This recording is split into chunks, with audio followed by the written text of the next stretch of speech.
The Mastery of Destiny, by James Allen, 1909. Preface. The discovery of the law of evolution in the material world has prepared men for a knowledge of the law of cause and effect in the mental world. Thought is not less orderly and progressive than the material forms which embody thought, and not alone cells and atoms, but thoughts and deeds are charged with a cumulative and selective energy. In the realm of thought and deed, the good survives, for it is fittest, the evil ultimately perishes.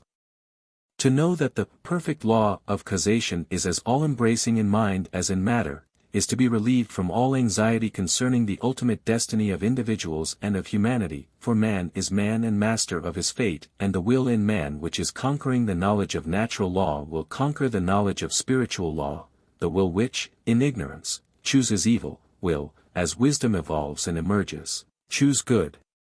In a universe of law, the final mastery of evil by man is assured. His lesser destinies of separation and sorrow, defeat and death, are but disciplinary steps leading to the great destiny of triumphal mastery. He himself is unconsciously building, albeit with lacerated hands and labor-bowed form, the temple of glory which is to afford him an eternal habitation of peace. In this volume I have tried to set down some words indicative of this law and this destiny, and the manner of its working and its building, and have so arranged the subject matter as to make the book a companion volume to the Life Triumphant. The first 6, and the last, chapters first appeared in Bibby's Quarterly and Bibby's Annual, and it is by kind permission of the editor, Mr. Joseph Bibby, that they are now brought together and published in volume form, the other 3 chapters having been added to make the book consecutive and complete. James Allen. Bringolu, Ilfracombe, England, April, 1909. Chapter 1. Deeds, Character, and Destiny.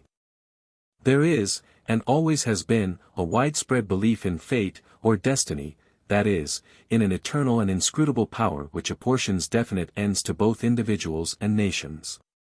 This belief has arisen from long observation of the facts of life. Men are conscious that there are certain occurrences which they cannot control, and are powerless to avert.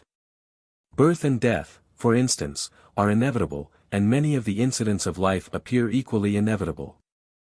Men strain every nerve for the attainment of certain ends, and gradually they become conscious of a power which seems to be not of themselves, which frustrates their puny efforts, and laughs, as it were, at their fruitless striving and struggle. As men advance in life, they learn to submit, more or less, to this overruling power which they do not understand, perceiving only its effects in themselves and the world around them, and they call it by various names, such as God, Providence, Fate, Destiny, etc. Men of contemplation, such as poets and philosophers, step aside, as it were, to watch the movements of this mysterious power as it seems to elevate its favorites on the one hand, and strike down its victims on the other, without reference to merit or demerit. The greatest poets, especially the dramatic poets, represent this power in their works, as they have observed it in nature. The Greek and Roman dramatists usually depict their heroes as having foreknowledge of their fate, and taking means to escape it, but by so doing they blindly involve themselves in a series of consequences which bring about the doom which they are trying to avert. Shakespeare's characters, on the other hand, are represented, as in nature, with no foreknowledge, except in the form of presentiment, of their particular destiny. Thus, according to the poets, whether the man knows his fate or not, he cannot avert it, and every conscious or unconscious act of his is a step towards it. Omar Khayyam's moving finger is a vivid expression of this idea of fate. The moving finger writes, and having writ, moves on, nor all thy piety nor wit shall lure it back to cancel half a line, nor all thy tears wash out a word of it. Thus, men in all nations and times have experienced in their lives the action of this invincible power or law, and in our nation today this experience has been crystallized in the terse proverb, man proposes, God disposes. But, contradictory as it may appear, there is an equally widespread belief in man's responsibility as a free agent. All moral teaching is an affirmation of man's freedom to choose his course and mold his destiny, and man's patient and untiring efforts in achieving his ends are declarations of consciousness of freedom and power. This dual experience of fate on the one hand, and freedom on the other, has given rise to the interminable controversy between the believers in fatalism and the upholders of free will, a controversy which was recently revived under the term determinism versus free will. Between apparently conflicting extremes there is always a middle way of balance, justice, or compensation which, while it includes both extremes, cannot be said to be either one or the other, and which brings both into harmony, and this middle way is the point of contact between two extremes.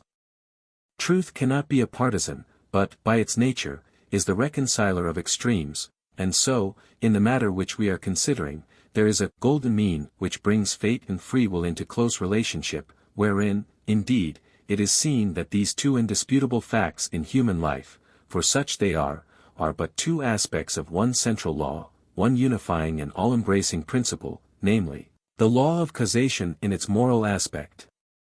Moral causation necessitates both fate and free will, both individual responsibility and individual predestination, for the law of causes must also be the law of effects, and cause and effect must always be equal. The train of causation, both in matter and mind, must be eternally balanced, therefore eternally just, eternally perfect.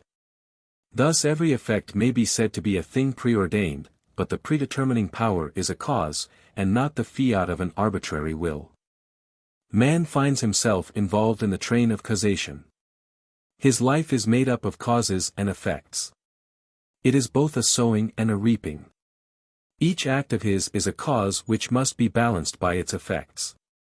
He chooses the cause, this is free will; he cannot choose, alter, or avert the effect, this is fate. Thus free will stands for the power to initiate causes, and destiny is involvement in effects.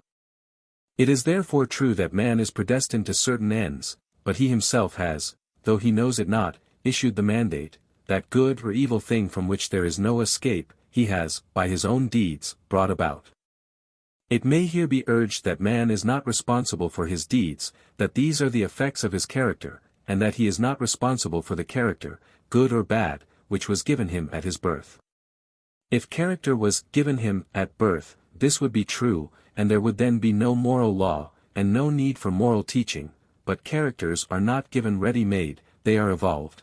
They are, indeed, effects, the products of the moral law itself, that is, the products of deeds. Character result of an accumulation of deeds which have been piled up, so to speak, by the individual during his life. Man is the doer of his own deeds, as such he is the maker of his own character, and as the doer of his deeds and the maker of his character, he is the molder and shaper of his destiny. He has the power to modify and alter his deeds, and every time he acts he modifies his character, and with the modification of his character for good or evil, he is predetermining for himself new destinies, destinies disastrous or beneficent in accordance with the nature of his deeds. Character is destiny itself. As a fixed combination of deeds, it bears within itself the results of those deeds. These results lie hidden as moral seeds in the dark recesses of the character, awaiting their season of germination, growth, and fruitage. Those things which befall a man are the reflections of himself, that destiny which pursued him, which he was powerless to escape by effort, or avert by prayer, was the relentless ghoul of his own wrong deeds demanding and enforcing restitution. Those blessings and curses which come to him unbidden are the reverberating echoes of the sounds which he himself sent forth. It is this knowledge of the perfect law working through and above all things, of the perfect justice operating in and adjusting all human affairs, that enables the good man to love his enemies, and to rise above all hatred, resentment, and complaining, for he knows that only his own can come to him, and that, though he be surrounded by persecutors, his enemies are but the blind instruments of a faultless retribution, and so he blames them not, but calmly receives his accounts, and patiently pays his moral debts. But this is not all. He does not merely pay his debts, he takes care not to contract any further debts. He watches himself and makes his deeds faultless. While paying off evil accounts, he is laying up good accounts.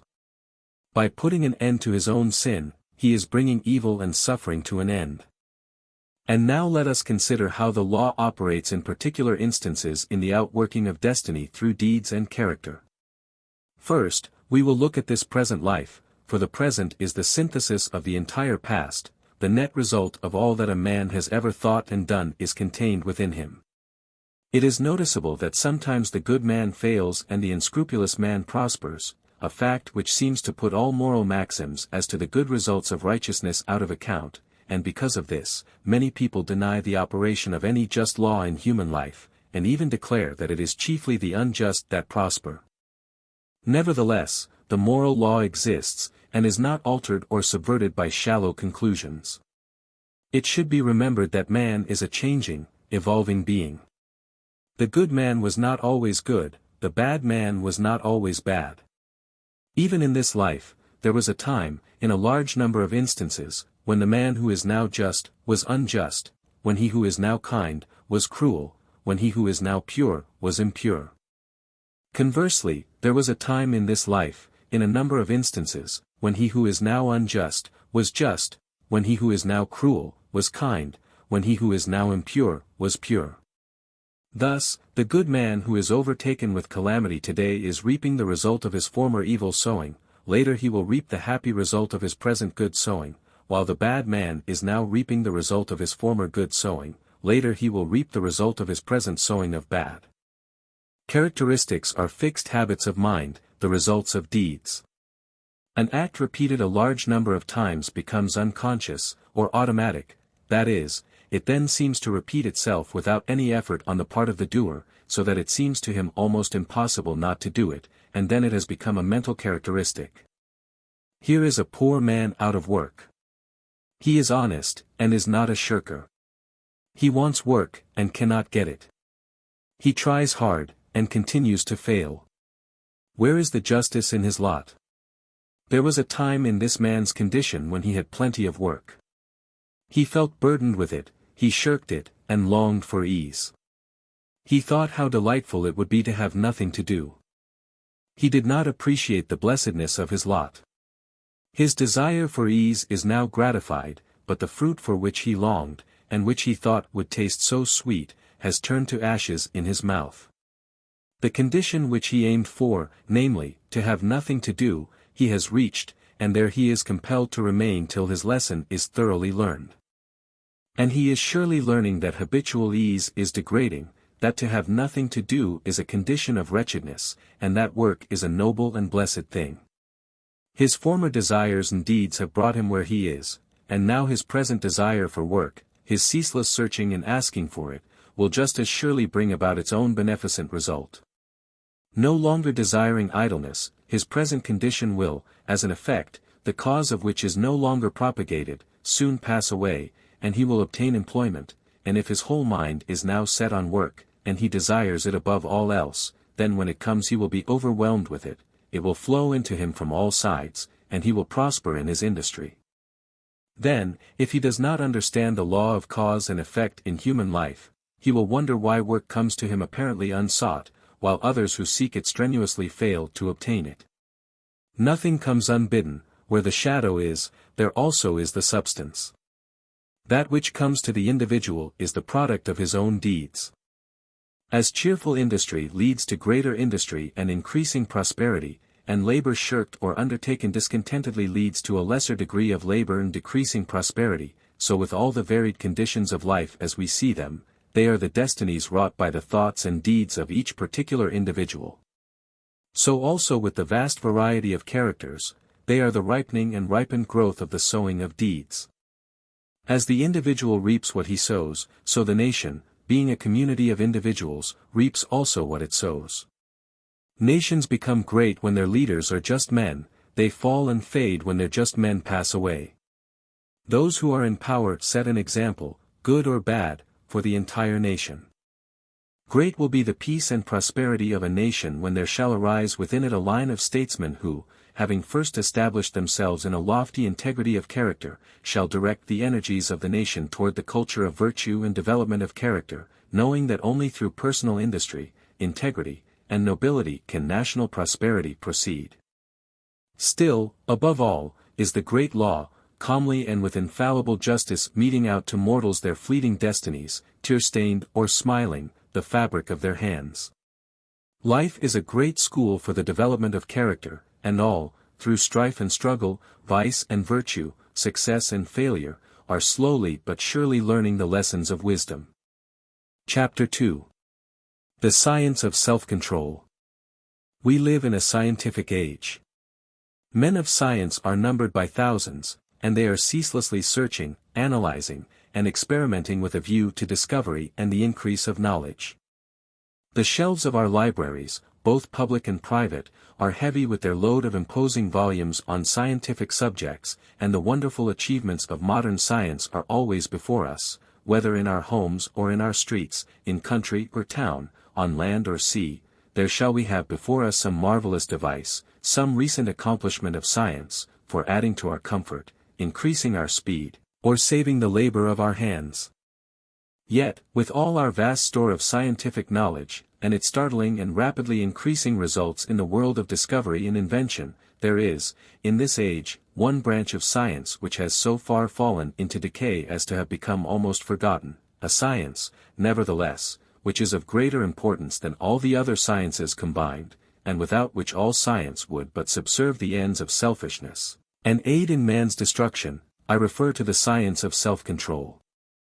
Our modern scientists study the elements and forces which are outside themselves, with the object of controlling and utilizing them.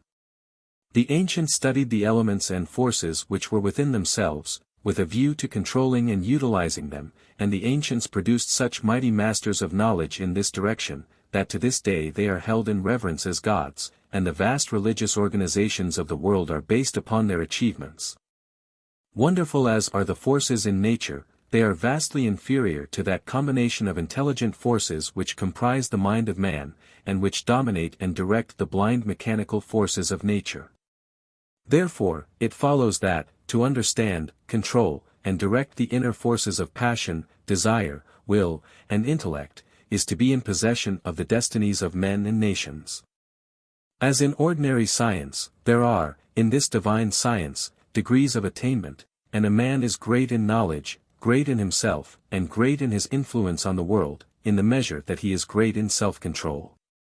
He who understands and dominates the forces of external nature is the natural scientist, but he who understands and dominates the internal forces of the mind is the divine scientist, and the laws which operate in gaining a knowledge of external appearances, operate also in gaining a knowledge of internal varieties. A man cannot become an accomplished scientist in a few weeks or months, nay, not even in a few years. But only after many years of painstaking investigation can he speak with authority, and be ranked among the masters of science.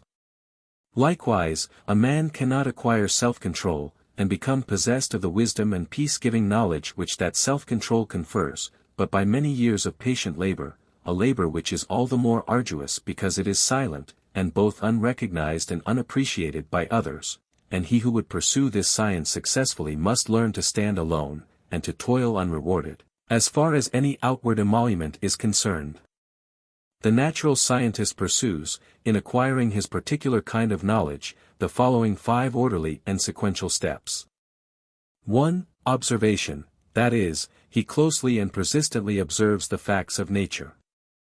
2. Experiment, having become acquainted, by repeated observations, with certain facts, he experiments with those facts, with a view to the discovery of natural laws.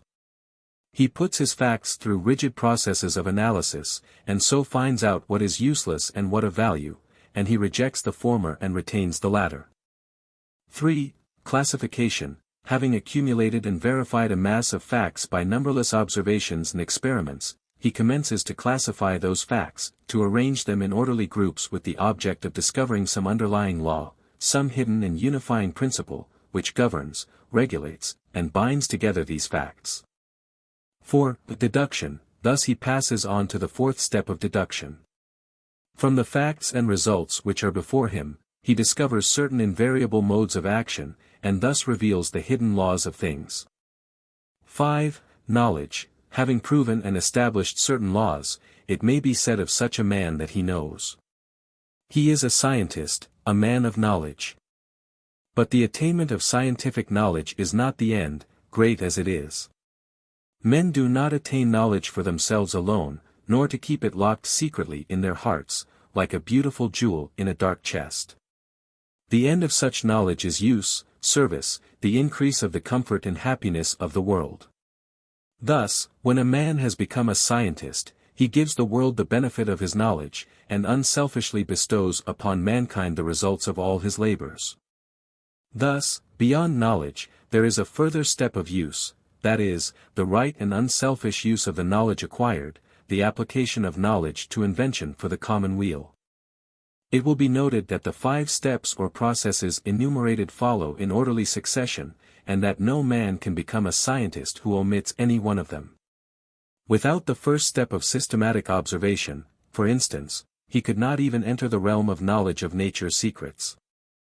At first, the searcher for such knowledge has before him a universe of things. These things he does not understand, many of them, indeed, seem to be irreconcilably opposed one to the other, and there is apparent confusion, but by patiently and laboriously pursuing these 5 processes, he discovers the order, nature, and essences of things, perceives the central law or laws which bind them together in harmonious relationship, and so puts an end to confusion and ignorance.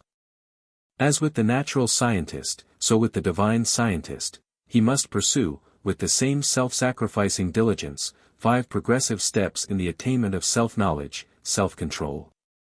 These 5 steps are the same as with the natural scientist, but the process is reversed. The mind, instead of being centered upon external things, is turned back upon itself, and the investigations are pursued in the realm of mind, of one's own mind, instead of in that of matter. At first, the searcher for divine knowledge is confronted with that mass of desires, passions, emotions, ideas, and intellect ions which he calls himself, which is the basis of all his actions, and from which his life proceeds.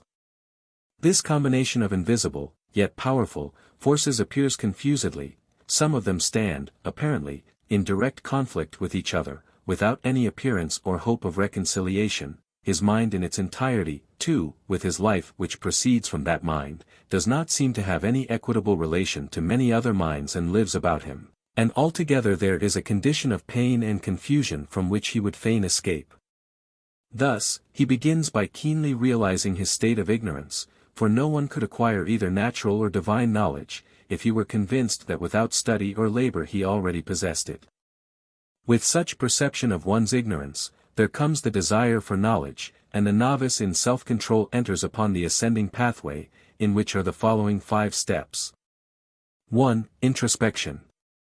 This coincides with the observation of the natural scientist.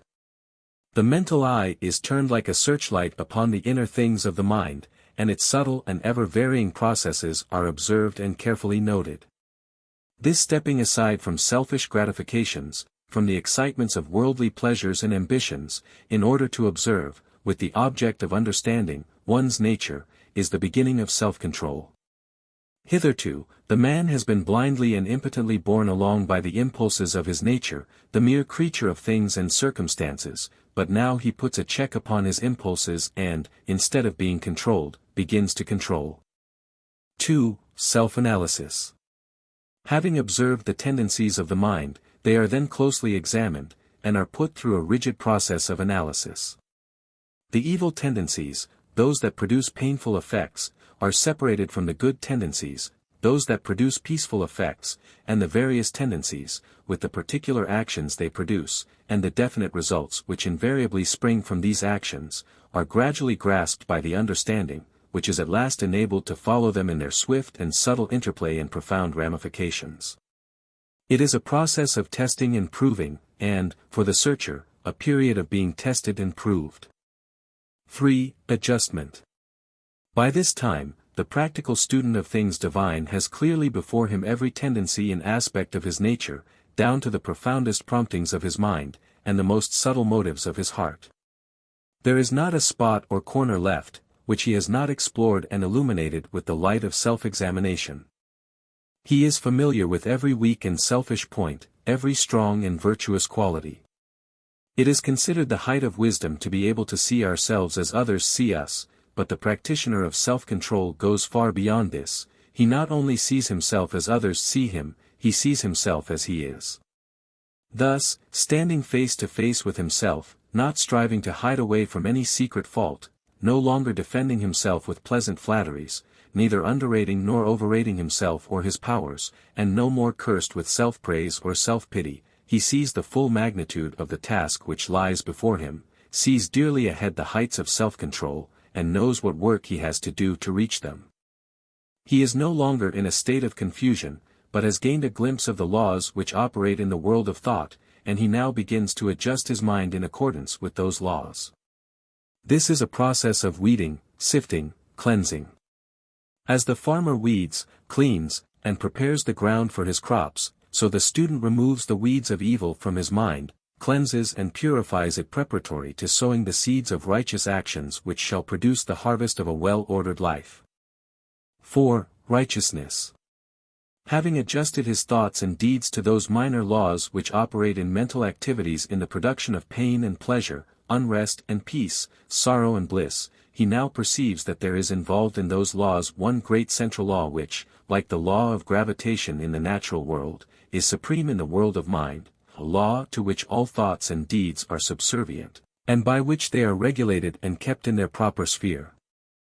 This is the law of justice or righteousness, which is universal and supreme. To this law he now conforms.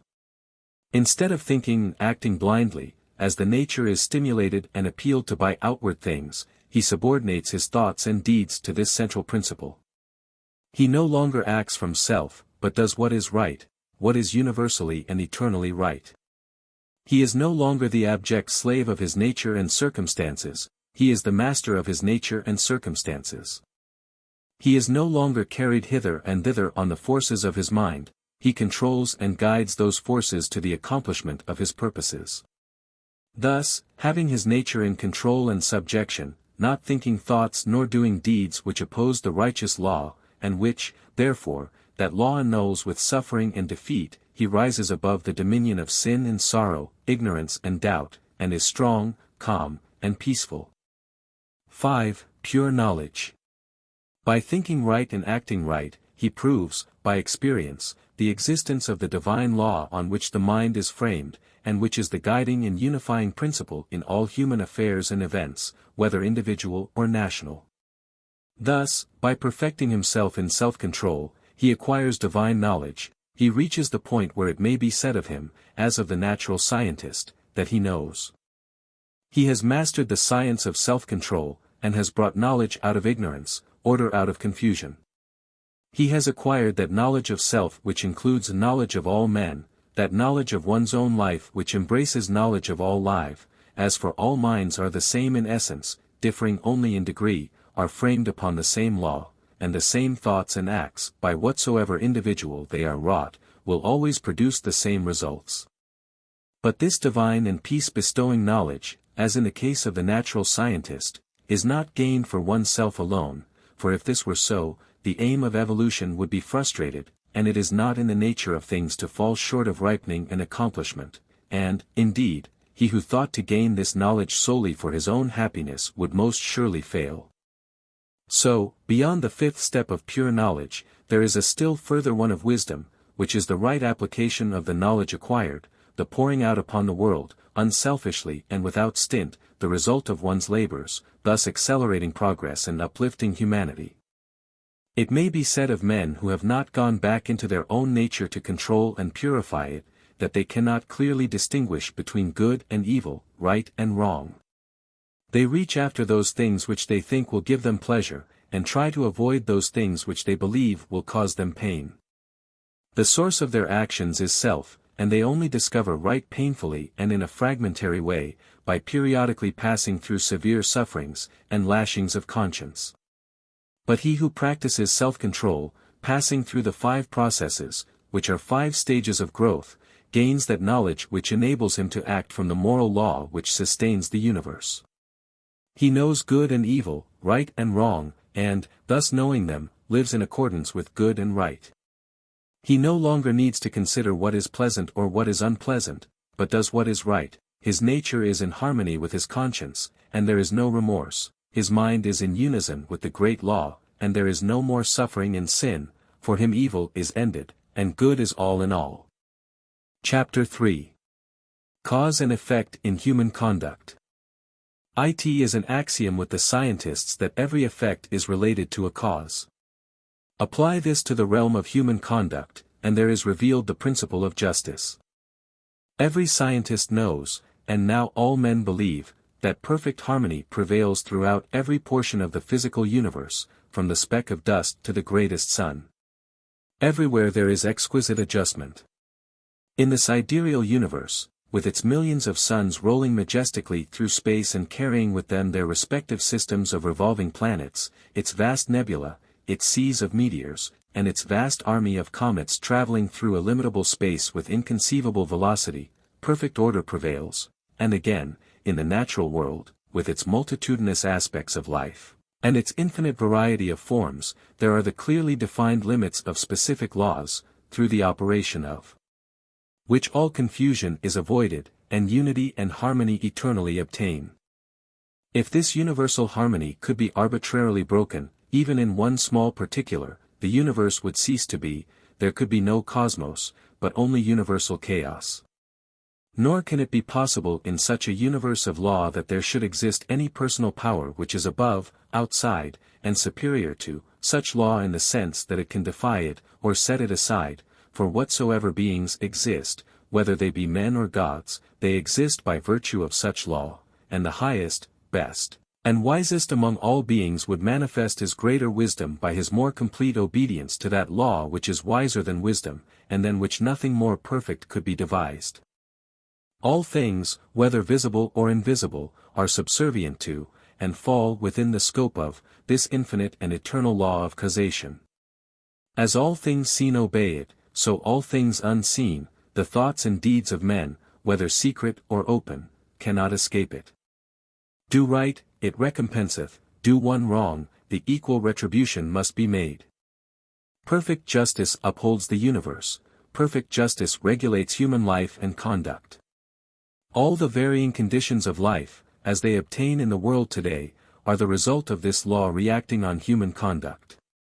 Man can, and does, choose what causes he shall set in operation, but he cannot change the nature of effects. He can decide what thoughts he shall think, and what deeds he shall do, but he has no power over the results of those thoughts and deeds. These are regulated by the overruling law.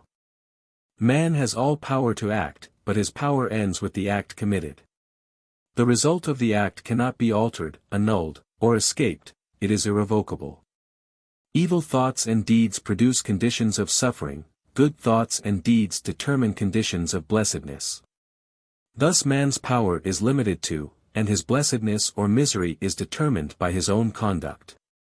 To know this truth, renders life simple, plain, and unmistakable. All the crooked paths are straightened out, the heights of wisdom are revealed, and the open door to salvation from evil and suffering is perceived and entered.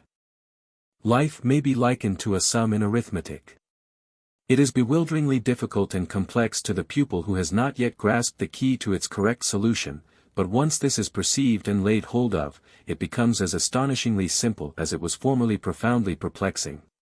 Some idea of this relative simplicity and complexity of life may be grasped by fully recognizing and realizing the fact that, while there are scores, and perhaps hundreds, of ways in which a sum may be done wrong, there is only one way by which it can be done right, and that when that right way is found the pupil knows it to be the right, his perplexity vanishes, and he knows that he has mastered the problem. It is true that the pupil, while doing his sum incorrectly, may, and frequently does, think he has done it correctly, but he is not sure. His perplexity is still there, and if he is an earnest and apt pupil, he will recognize his own error when it is pointed out by the teacher. So in life, men may think they are living rightly while they are continuing, through ignorance, to live wrongly, but the presence of doubt, perplexity, and unhappiness are sure indications that the right way has not yet been found. There are foolish and careless pupils who would like to pass a sum as correct before they have acquired a true knowledge of figures, but the eye and skill of the teacher quickly detect and expose the fallacy.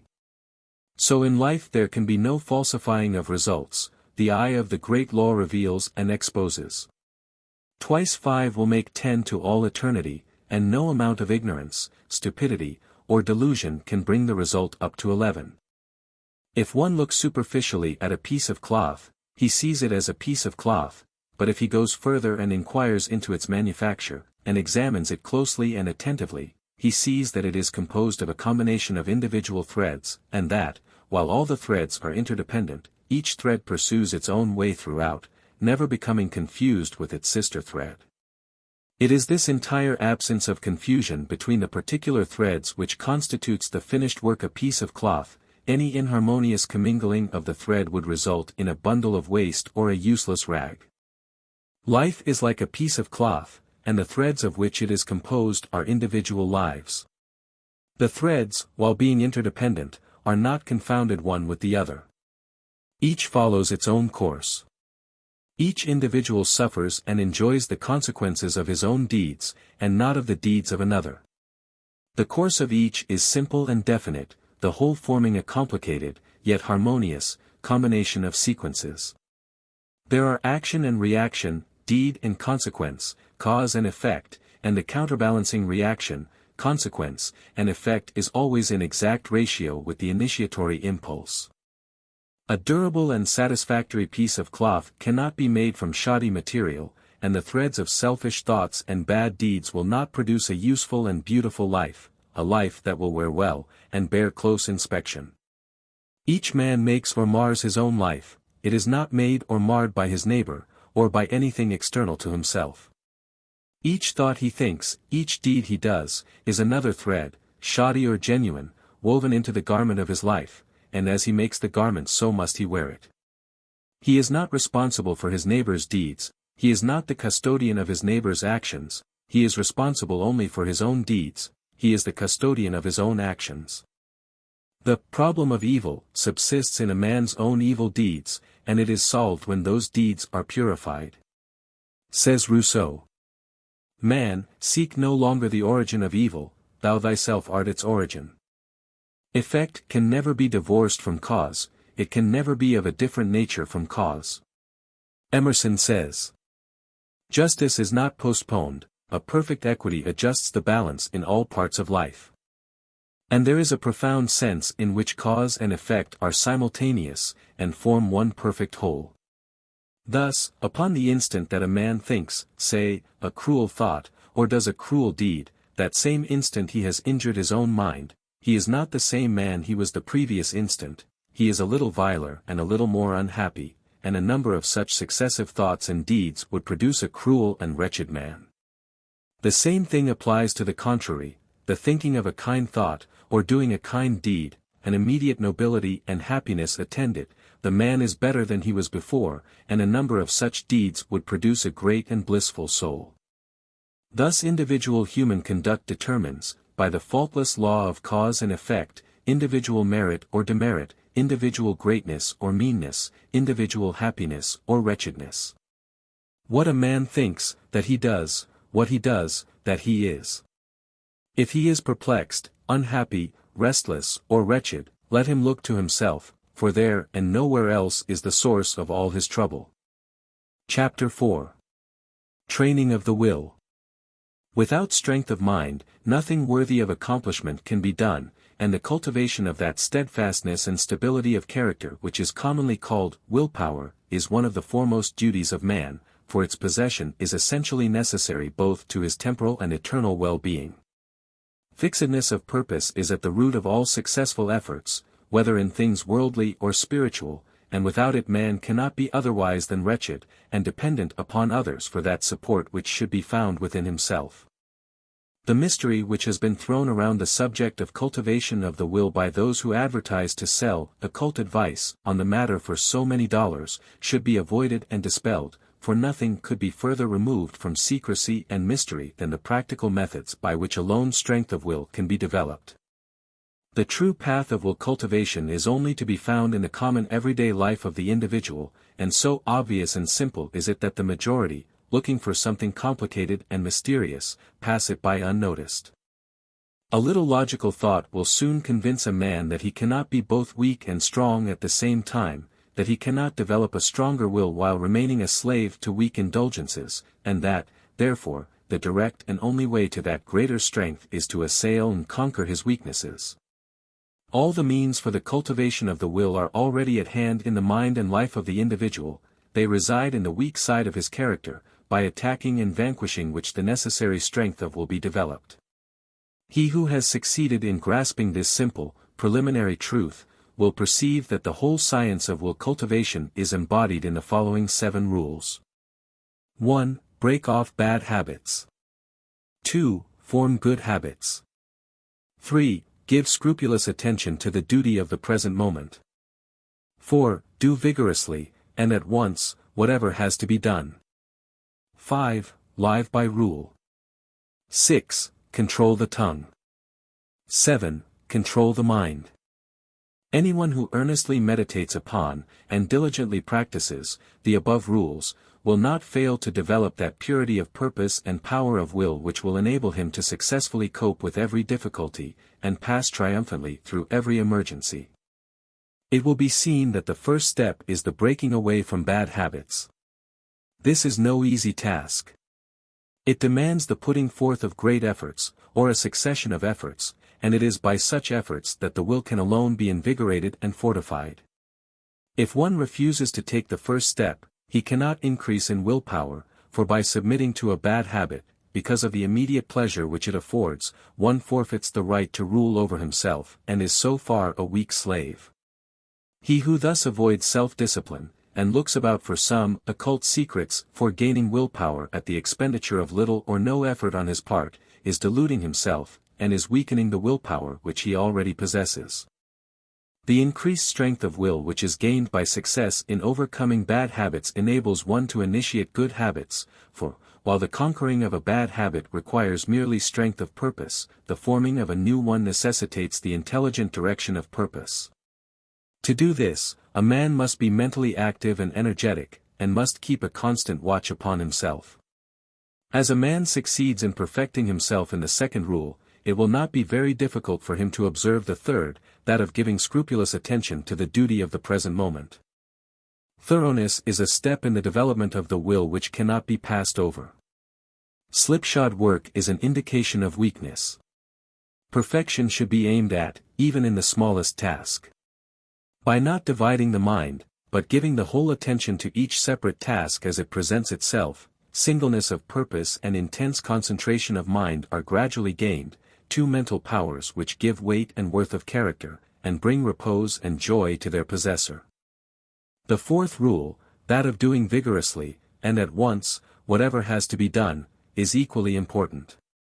Idleness and a strong will cannot go together, and procrastination is a total barrier to the acquisition of purposeful action.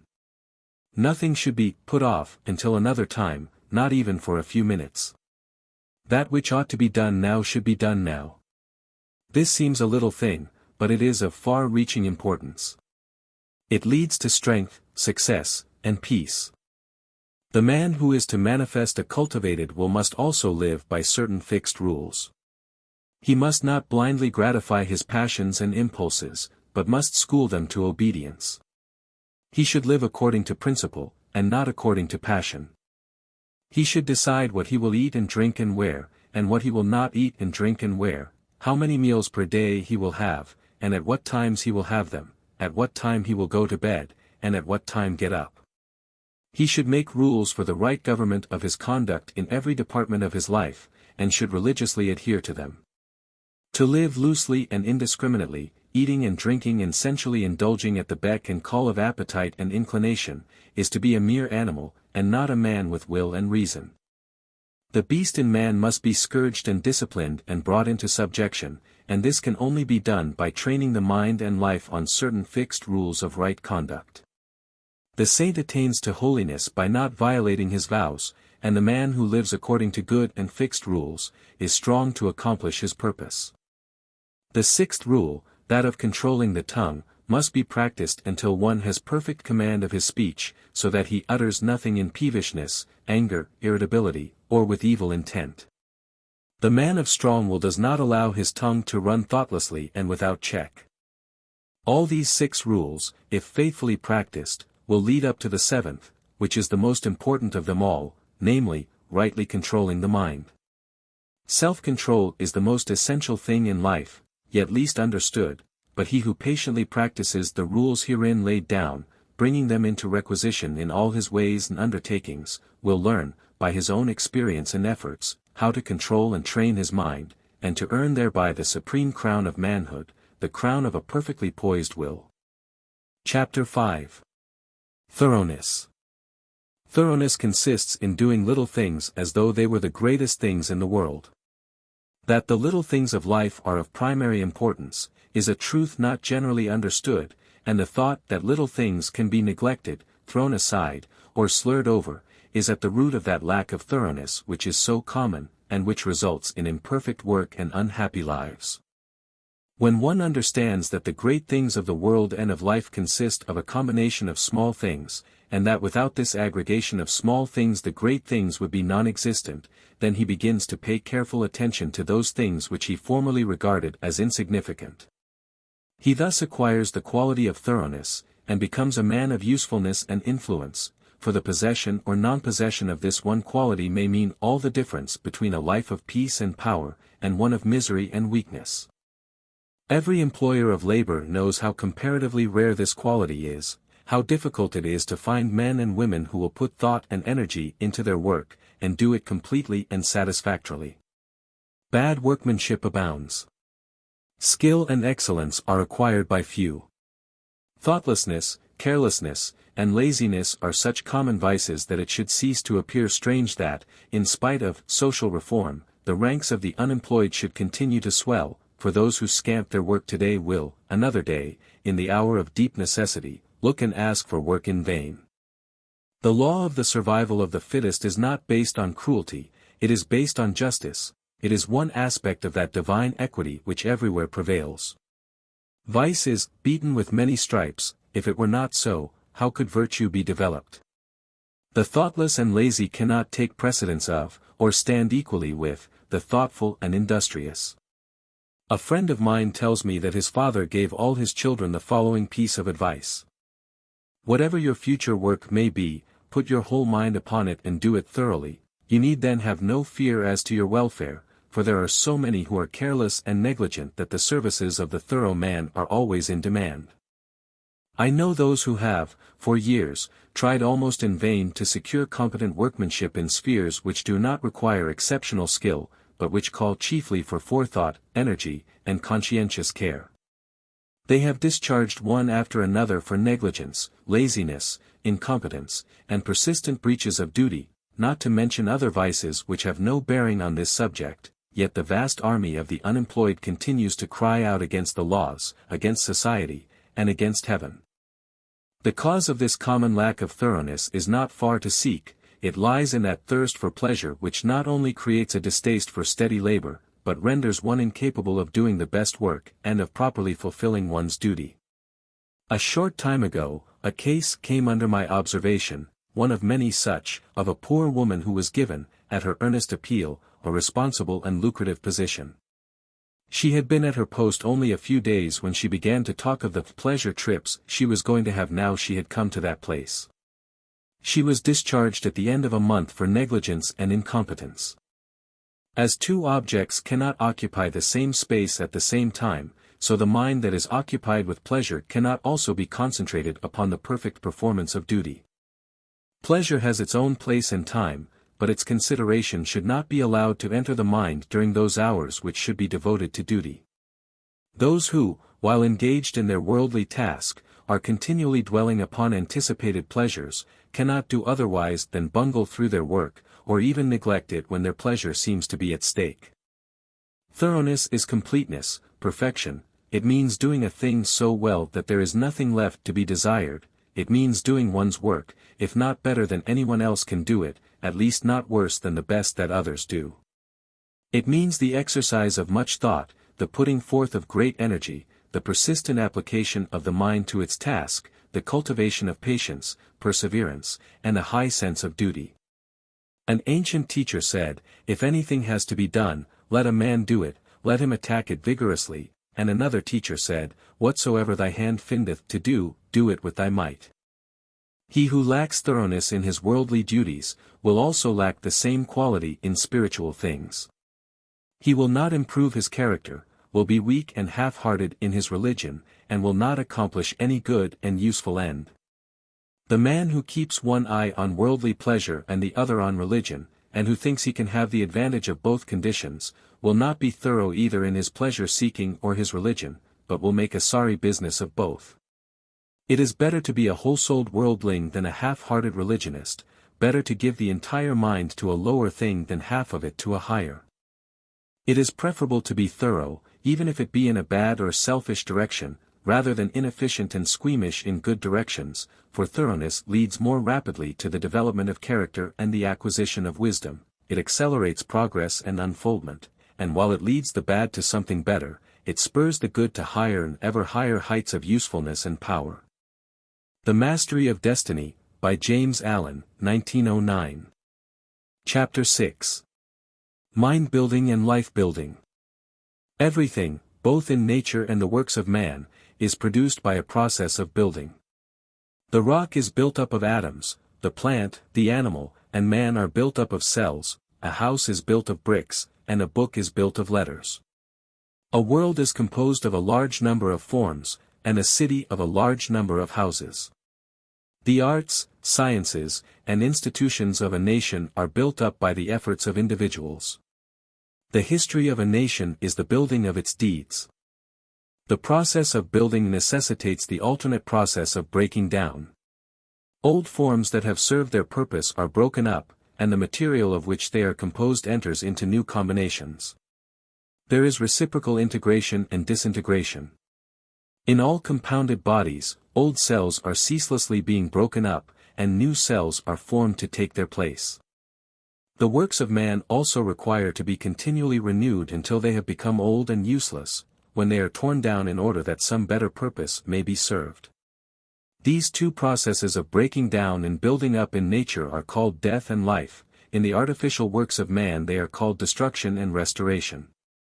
This dual process, which obtains universally in things visible, also obtains universally in things invisible. As a body is built of cells, and a house of bricks, so a man's mind is built of thoughts. The various characters of men are none other than compounds of thoughts of varying combinations. Herein we see the deep truth of the saying, as a man thinketh in his heart, so is he. Individual characteristics are fixed processes of thought, that is, they are fixed in the sense that they have become such an integral part of the character that they can be only altered or removed by a protracted effort of the will, and by much self-discipline. Character is built in the same way as a tree or a house is built, namely, by the ceaseless addition of new material, and that material is thought. By the aid of millions of bricks a city is built, by the aid of millions of thoughts a mind, a character, is built. Every man is a mind builder, whether he recognizes it or not. Every man must perforce think, and every thought is another brick laid down in the edifice of mind. Such brick-laying is done loosely and carelessly by a vast number of people, the result being unstable and tottering characters that are ready to go down under the first little gust of trouble or temptation. Some, also, put into the building of their minds large numbers of impure thoughts. These are so many rotten bricks that crumble away as fast as they are put in, leaving always an unfinished and unsightly building, and one which can afford no comfort and no shelter for its possessor.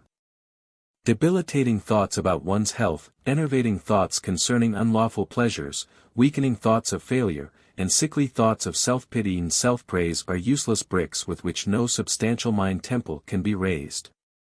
Pure thoughts, wisely chosen and well placed, are so many durable bricks which will never crumble away, and from which a finished and beautiful building, and one which affords comfort and shelter for its possessor, can be rapidly erected. Bracing thoughts of strength, of confidence, of duty, inspiring thoughts of a large, free, unfettered, and unselfish life, are useful bricks with which a substantial mind temple can be raised, and the building of such a temple necessitates that old and useless habits of thought be broken down and destroyed. Build thee more stately mansions, O my soul. As the swift seasons roll. Each man is the builder of himself. If he is the occupant of a jerry-built hovel of a mind that lets in the rains of many troubles, and through which blow the keen winds of oft-recurring disappointments, let him get to work to build a more noble mansion which will afford him better protection against those mental elements. Trying to weakly shift the responsibility for his jerry-building on to the devil, or his forefathers, or anything or anybody but himself, will neither add to his comfort, nor help him to build a better habitation. When he wakes up to a sense of his responsibility, and an approximate estimate of his power, then he will commence to build like a true workman, and will produce a symmetrical and finished character that will endure, and be cherished by posterity, and which, while affording a never-failing protection for himself, will continue to give shelter to many a struggling one when he has passed away. The whole visible universe is framed on a few mathematical principles. All the wonderful works of man in the material world have been brought about by the rigid observance of a few underlying principles, and all that there is to the making of a successful, happy, and beautiful life, is the knowledge and application of a few simple, root principles. If a man is to erect a building that is to resist the fiercest storms, he must build it on a simple, mathematical principle, or law, such as the square or the circle. If he ignores this, his edifice will topple down even before it is finished.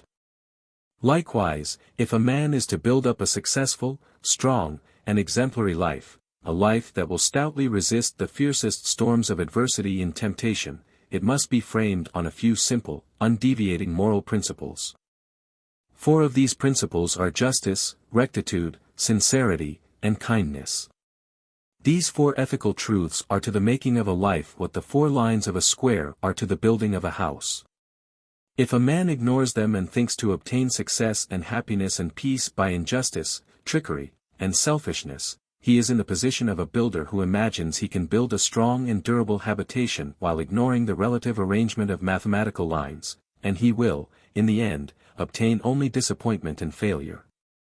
He may, for a time, make money, which will delude him into believing that injustice and dishonesty pay well, but in reality his life is so weak and unstable that it is ready at any moment to fall, and when a critical period comes, as come it must, his affairs, his reputation, and his riches crumble to ruins, and he is buried in his own desolation. It is totally impossible for a man to achieve a truly successful and happy life who ignores the 4 moral principles enumerated, whilst the man who scrupulously observes them in all his dealings can no more fail of success and blessedness than the earth can fail of the light and warmth of the sun so long as it keeps to its lawful orbit, for he is working in harmony with the fundamental laws of the universe. He is building his life on a basis which cannot be altered or overthrown, and therefore, all that he does will be so strong and durable, and all the parts of his life will be so coherent, harmonious, and firmly knit that it cannot possibly be brought to ruin. In all the universal forms which are built up by the great invisible and unerring power, it will be found that the observance of mathematical law is carried out with unfailing exactitude down to the most minute detail. The microscope reveals the fact that the infinitely small is as perfect as the infinitely great. A snowflake is as perfect as a star. Likewise, in the erection of a building by man, the strictest attention must be paid to every detail. A foundation must first be laid, and, although it is to be buried and hidden, it must receive the greatest care, and be made stronger than any other part of the building. Then stone upon stone, brick upon brick is carefully laid with the aid of the plumb line, until at last the building stands complete in its durability, strength, and beauty. Even so it is with the life of a man.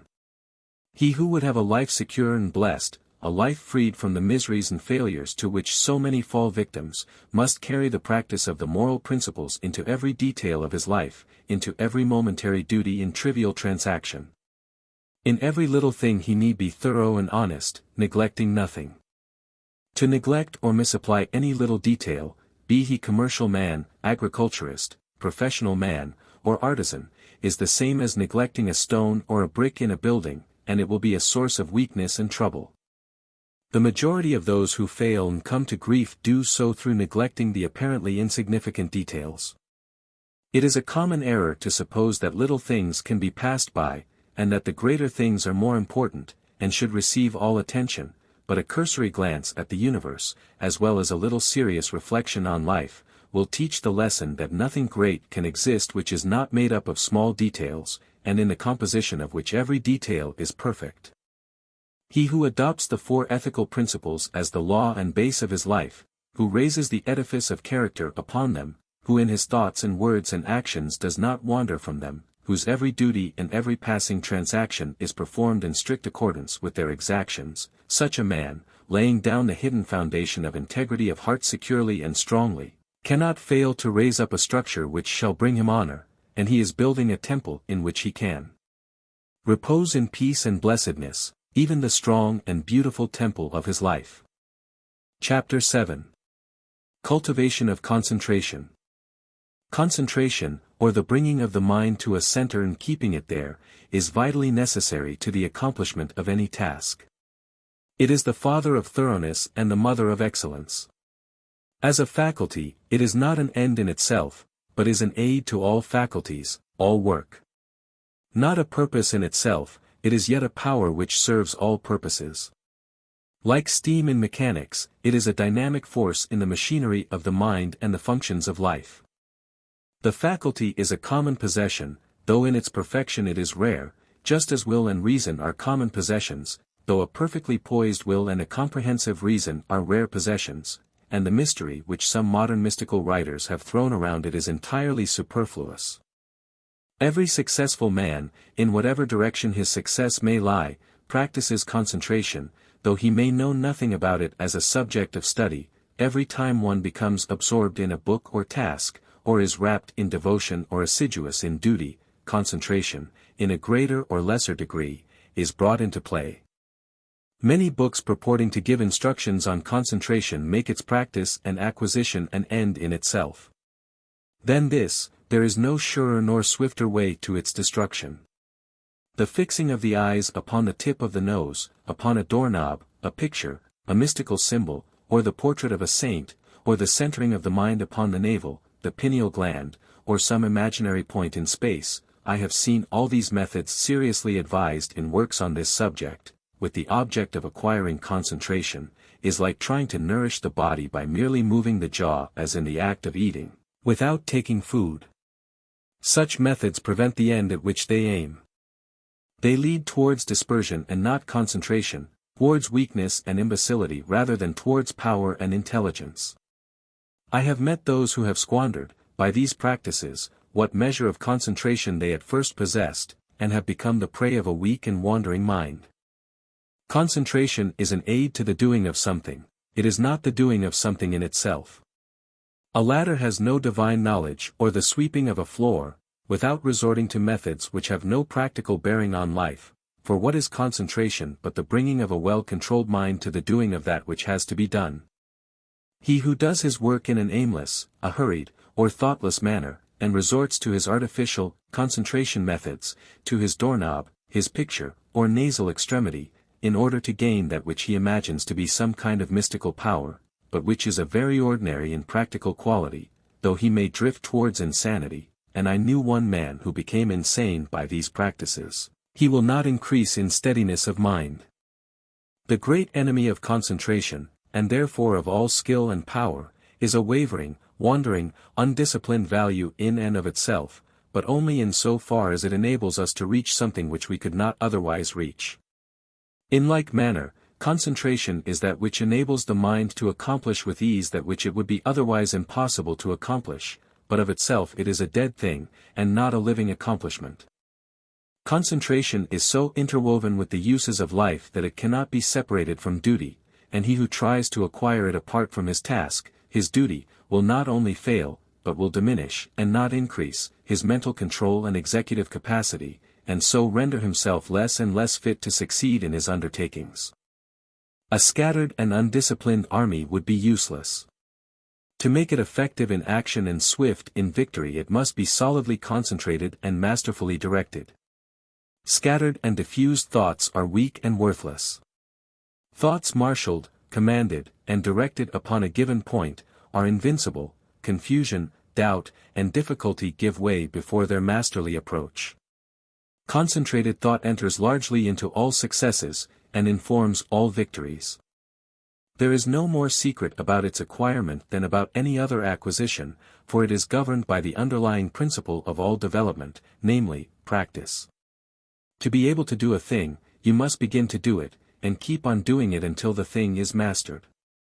This principle prevails universally, in all arts, sciences, trades, in all learning, conduct, religion. To be able to paint, one must paint; to know how to use a tool skillfully, he must use the tool; to become learned, he must learn; to become wise, he must do wise things; and to successfully concentrate his mind, he must concentrate it. But the doing is not all, it must be done with energy and intelligence. The beginning of concentration, then, is to go to your daily task and put your mind on it, bringing all your intelligence and mental energy to a focus upon that which has to be done, and every time the thoughts are found wandering aimlessly away, they should be brought promptly back to the thing in hand.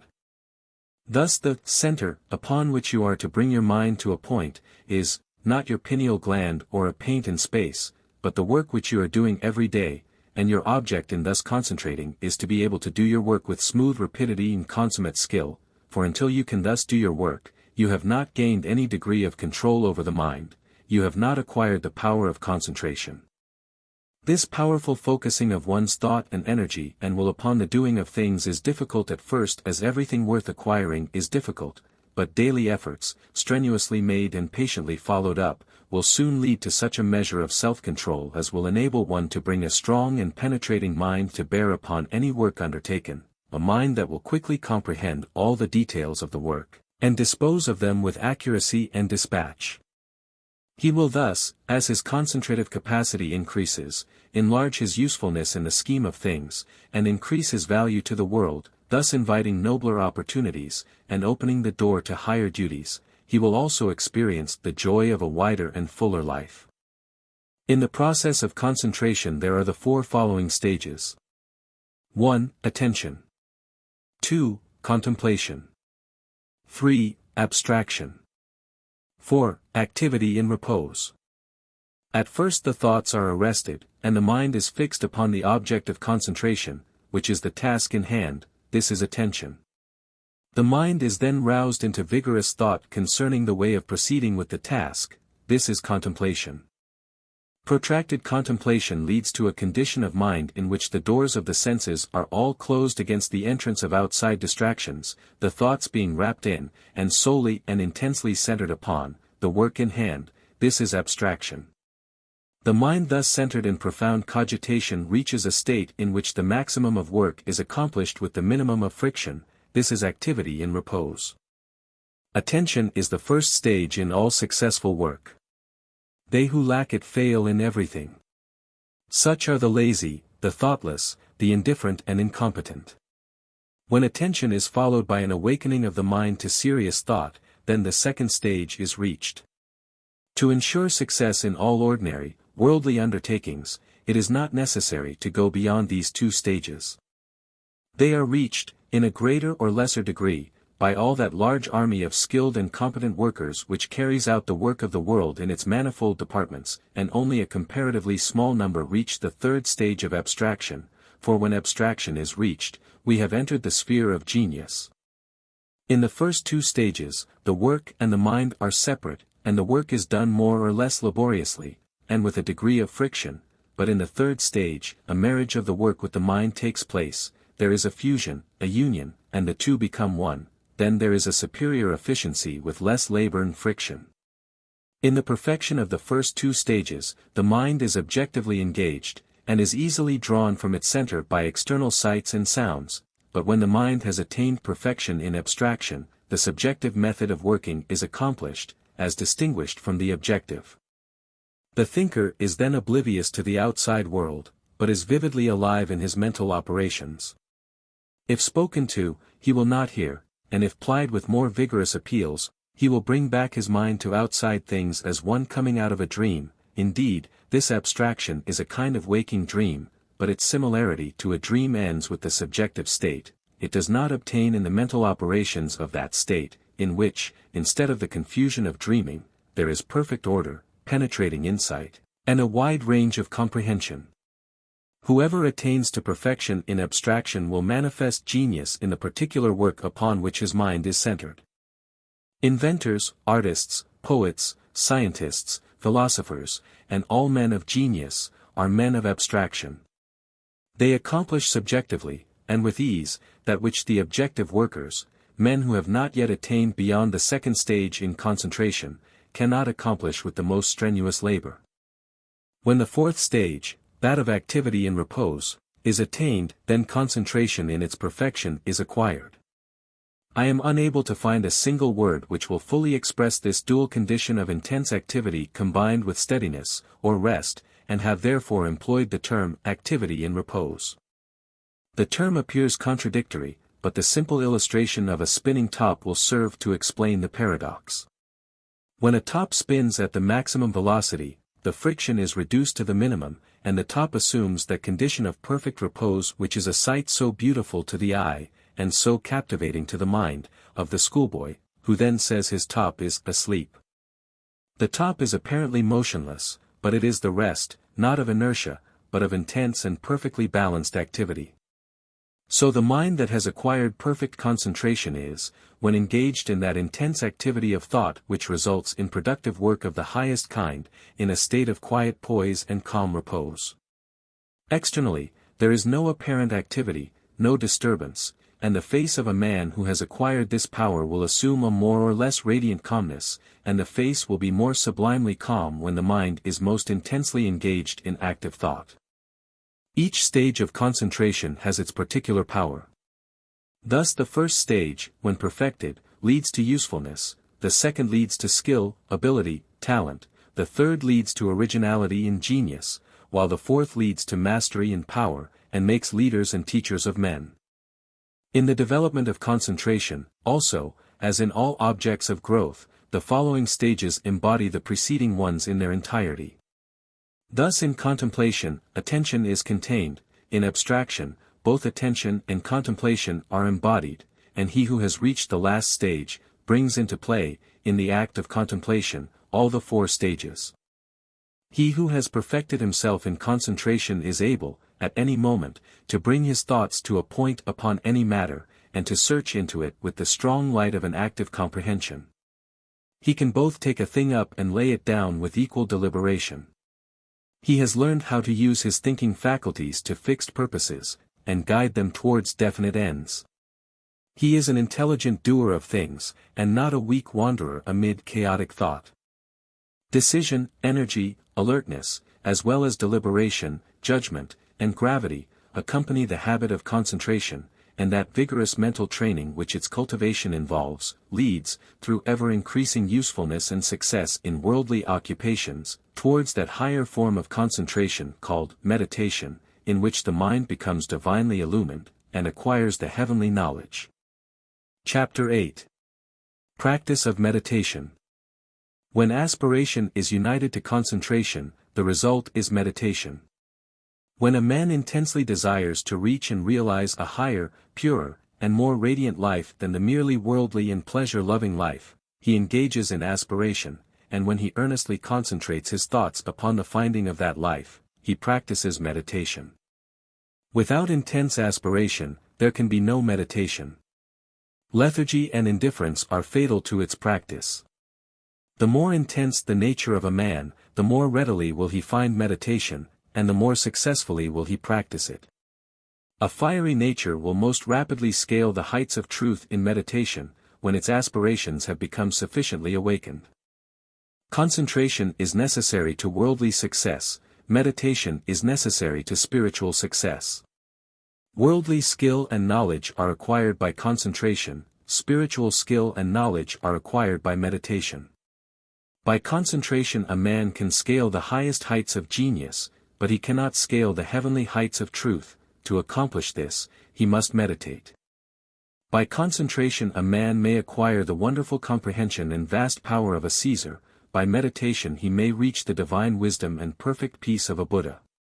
The perfection of concentration is power, the perfection of meditation is wisdom. By concentration, men acquire skill in the doing of the things of life, in science, art, trade, etc., but by meditation, they acquire skill in life itself, in right living, enlightenment, wisdom, etc. Saints, sages, saviors, wise men and divine teachers, are the finished products of holy meditation. The four stages in concentration are brought into play in meditation, the difference between the two powers being one of direction, and not of nature. Meditation is therefore spiritual concentration, the bringing of the mind to a focus in its search for the divine knowledge, the divine life, the intense dwelling, in thought, on truth. Thus a man aspires to know and realize, above all things else, the truth. He then gives attention to conduct, to life, to self-purification. Giving attention to these things, he passes into serious contemplation of the facts, problems, and mystery of life. Thus contemplating, he comes to love truth so fully and intensely as to become wholly absorbed in it. The mind is drawn away from its wanderings in a multitude of desires, and, solving one by one the problems of life, realizes that profound union with truth which is the state of abstraction, and thus absorbed in truth, there is that balance and poise of character, that divine action in repose, which is the abiding calm and peace of an emancipated and enlightened mind. Meditation is more difficult to practice than concentration because it involves a much more severe self-discipline than that which obtains in concentration. A man can practice concentration without purifying his heart and life, whereas the process of purification is inseparable from meditation. The object of meditation is divine enlightenment, the attainment of truth, and is therefore interwoven with practical purity and righteousness. Thus while, at first, the time spent in actual meditation is short, perhaps only half an hour in the early morning, the knowledge gained in that half hour of vivid aspiration and concentrated thought is embodied in practice during the whole day. In meditation, therefore, the entire life of a man is involved, and as he advances in its practice he becomes more and more fitted to perform the duties of life in the circumstances in which he may be placed, for he becomes stronger, holier, calmer, and wiser. The principle of meditation is twofold, namely, 1. Purification of the heart by repetitive thought on pure things. 2. Attainment of divine knowledge by embodying such purity in practical life. Man is a thought being, and his life and character are determined by the thoughts in which he habitually dwells. By practice, association, and habit, thoughts tend to repeat themselves with greater and greater ease and frequency, and so fix the character in a given direction by producing that automatic action which is called habit. By daily dwelling upon pure thoughts, the man of meditation forms the habit of pure and enlightened thinking which leads to pure and enlightened actions and well-performed duties. By the ceaseless repetition of pure thoughts, he at last becomes one with those thoughts, and is a purified being, manifesting his attainment in pure actions, in a serene and wise life. The majority of men live in a series of conflicting desires, passions, emotions, and speculations, and there are restlessness, uncertainty, and sorrow, but when a man begins to train his mind in meditation, he gradually gains control over this inward conflict by bringing his thoughts to a focus upon a central principle. In this way the old habits of impure and erroneous thought and action are broken up, and the new habits of pure and enlightened thought and action are formed. The man becomes more and more reconciled to truth, and there is increasing harmony and insight, a growing perfection and peace. A powerful and lofty aspiration towards truth is always accompanied with a keen sense of the sorrow and brevity and mystery of life, and until this condition of mind is reached, meditation is impossible. Merely musing, or whiling away the time in idle dreaming, habits to which the word meditation is frequently applied, are very far removed from meditation, in the lofty spiritual sense which we attach to that condition. It is easy to mistake reverie for meditation. This is a fatal error which must be avoided by one striving to meditate. The two must not be confounded. Reverie is a loose dreaming into which a man falls, meditation is a strong, purposeful thinking into which a man rises. Reverie is easy and pleasurable, meditation is at first difficult and irksome. Reverie thrives in indolence and luxury, meditation arises from strenuousness and discipline.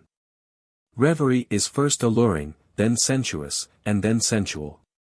Meditation is first forbidding, then profitable, and then peaceful.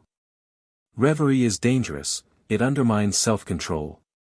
Meditation is protective, it establishes self-control. There are certain signs by which one can know whether he is engaging in reverie or meditation. The indications of reverie are: 1. A desire to avoid exertion. 2. a desire to experience the pleasures of dreaming. 3. An increasing distaste for one's worldly duties. 4. A desire to shirk one's worldly responsibilities. 5. Fear of consequences. 6. A wish to get money with as little effort as possible. 7. Lack of self-control. The indications of meditation are: 1. Increase of both physical and mental energy. 2. A strenuous striving after wisdom. 3. A decrease of irksomeness in the performance of duty. 4. A fixed determination to faithfully fulfill all worldly responsibilities. 5. Freedom from fear. 6. Indifference to riches. 7. Possession of self-control. There are certain times, places, and conditions in and under which it is impossible to meditate, others wherein it is difficult to meditate, and others wherein meditation is rendered more accessible, and these, which should be known and carefully observed, are as follows. Times, places, and conditions in which meditation is impossible. 1. At, or immediately after, meals. 2. In places of pleasure. 3. In crowded places. 4. While walking rapidly. 5. While lying in bed in the morning. 6. While smoking. 7. While lying on a couch or bed for physical or mental relaxation. Times, places and conditions in which meditation is difficult. 1. At night. 2. In a luxuriously furnished room. 3. While sitting on a soft, yielding seat. 4. While wearing gay clothing. 5. When in company. 6. When the body is weary. 7. If the body is given too much food. Times, places, and conditions in which it is best to meditate. 1. Very early in the morning. 2. Immediately before meals. 3. In solitude. 4. In the open air or in a plainly furnished room. 5. While sitting on a hard seat. 6. When the body is strong and vigorous. 7. When the body is modestly and plainly clothed. It will be seen by the foregoing instructions that ease, luxury, and indulgence, which induce reverie, render meditation difficult, and when strongly pronounced make it impossible, while strenuousness, discipline, and self-denial, which dispel reverie, make meditation comparatively easy. The body, too, should be neither overfed nor starved, neither in rags nor flauntingly clothed. It should not be tired, but should be at its highest point of energy and strength, as the holding of the mind to a concentrated train of subtle and lofty thought requires a high degree of both physical and mental energy. Aspiration can often best be aroused, and the mind renewed in meditation, by the mental repetition of a lofty precept, a beautiful sentence or a verse of poetry. Indeed, the mind that is ready for meditation will instinctively adopt this practice. Mere mechanical repetition is worthless, and even a hindrance. The words repeated must be so applicable to one's own condition that they are dwelt upon lovingly and with concentrated devotion. In this way aspiration and concentration harmoniously combine to produce, without undue strain, the state of meditation. All the conditions above stated are of the utmost importance in the early stages of meditation, and should be carefully noted and duly observed by all who are striving to acquire the practice, and those who faithfully follow the instructions, and who strive and persevere, will not fail to gather in due season, the harvest of purity, wisdom, bliss, and peace, and will surely eat of the sweet fruits of holy meditation. Chapter 9. The Power of Purpose. Dispersion is weakness, concentration is power. Destruction is a scattering, preservation a uniting, process. Things are useful and thoughts are powerful in the measure that their parts are strongly and intelligently concentrated. Purpose is highly concentrated thought. All the mental energies are directed to the attainment of an object, and obstacles which intervene between the thinker and the object are, one after another, broken down and overcome. Purpose is the keystone in the temple of achievement. It binds and holds together in a complete whole that which would otherwise lie scattered and useless. Empty whims, ephemeral fancies, vague desires, and half-hearted resolutions have no place in purpose. In the sustained determination to accomplish there is an invincible power which swallows up all inferior considerations, and marches direct to victory. All successful men are men of purpose. They hold fast to an idea, a project, a plan, and will not let it go. They cherish it, brood upon it, tend and develop it, and when assailed by difficulties, they refuse to be beguiled into surrender. Indeed, the intensity of the purpose increases with the growing magnitude of the obstacles encountered. The men who have molded the destinies of humanity have been men mighty of purpose. Like the Roman laying his road, they have followed along a well-defined path, and have refused to swerve aside even when torture and death confronted them. The great leaders of the race are the mental road makers, and mankind follows in the intellectual and spiritual paths which they have carved out and beaten. Great is the power of purpose. To know how great, let a man study it in the lives of those whose influence has shaped the ends of nations and directed the destinies of the world. In an Alexander, a Caesar, or a Napoleon, we see the power of purpose when it is directed in worldly and personal channels. In a Confucius, a Buddha, or a Christ, we perceive its vaster power when its course is along heavenly and impersonal paths. Purpose goes with intelligence. There are lesser and greater purposes according with degrees of intelligence. A great mind will always be great of purpose. A weak intelligence will be without purpose. A drifting mind argues a measure of undevelopment. What can resist an unshakable purpose? What can stand against it or turn it aside? Inert matter yields to a living force, and circumstance succumbs to the power of purpose. Truly, the man of unlawful purpose will, in achieving his ends, destroy himself, but the man of good and lawful purpose cannot fail. It only needs that he daily renew the fire and energy of his fixed resolve, to consummate his object. The weak man, who grieves because he is misunderstood, will not greatly achieve. The vain man, who steps aside from his resolve in order to please others and gain their approbation, will not highly achieve. The double-minded man, who thinks to compromise his purpose, will fail. The man of fixed purpose who, whether misunderstandings and foul accusations, or flatteries and fair promises, rain upon him, does not yield a fraction of his resolve, is the man of excellence and achievement, of success, greatness, power. Hindrances stimulate the man of purpose, difficulties nerve him to renewed exertion, mistakes, losses, pains, do not subdue him, and failures are steps in the ladder of success, for he is ever conscious of the certainty of final achievement. All things at last yield to the silent, irresistible, all-conquering energy of purpose. Out of the night that covers me, black as the pit from pole to pole, I thank whatever gods may be, for my unconquerable soul. In the fell clutch of circumstance, I have not whined nor cried aloud. Under the bludgeoning of chance, my head is bloody but unbowed. It matters not how strait the gate, how charged with punishment the scroll, I am the master of my fate, I am the captain of my soul. Chapter 10. The Joy of Accomplishment. Joy is always the accompaniment of a task successfully accomplished.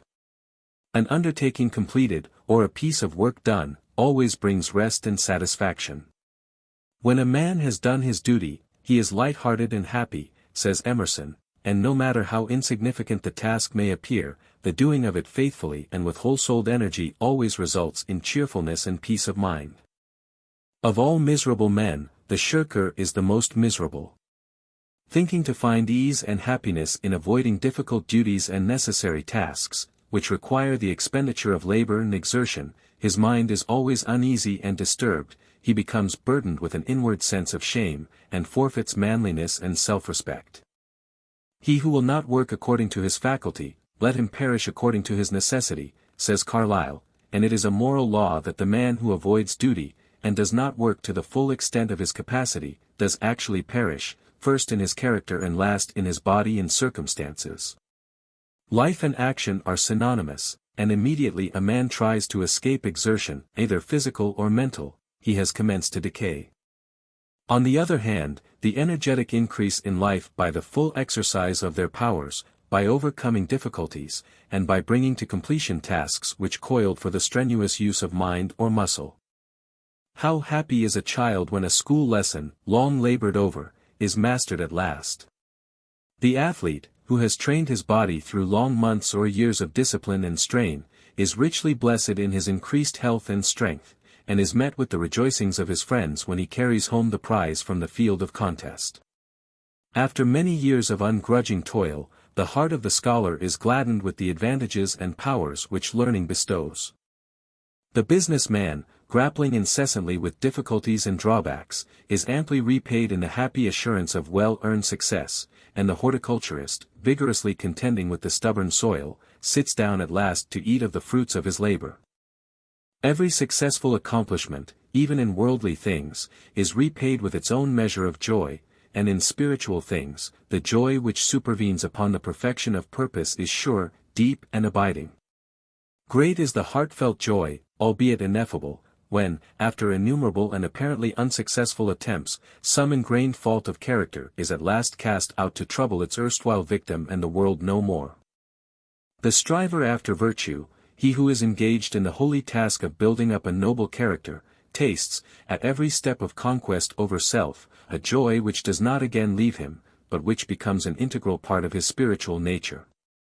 All life is a struggle, both without and within there are conditions against which man must contend, his very existence is a series of efforts and accomplishments, and his right to remain among men as a useful unit of humanity depends upon the measure of his capacity for wrestling successfully with the elements of nature without, or with the enemies of virtue and truth within. It is demanded of man that he shall continue to strive after better things, after greater perfection, after higher and still higher achievements, and in accordance with the measure of his obedience to this demand, does the angel of joy wait upon his footsteps and minister unto him, for he who is anxious to learn, eager to know, and who puts forth efforts to accomplish, finds the joy which eternally sings at the heart of the universe.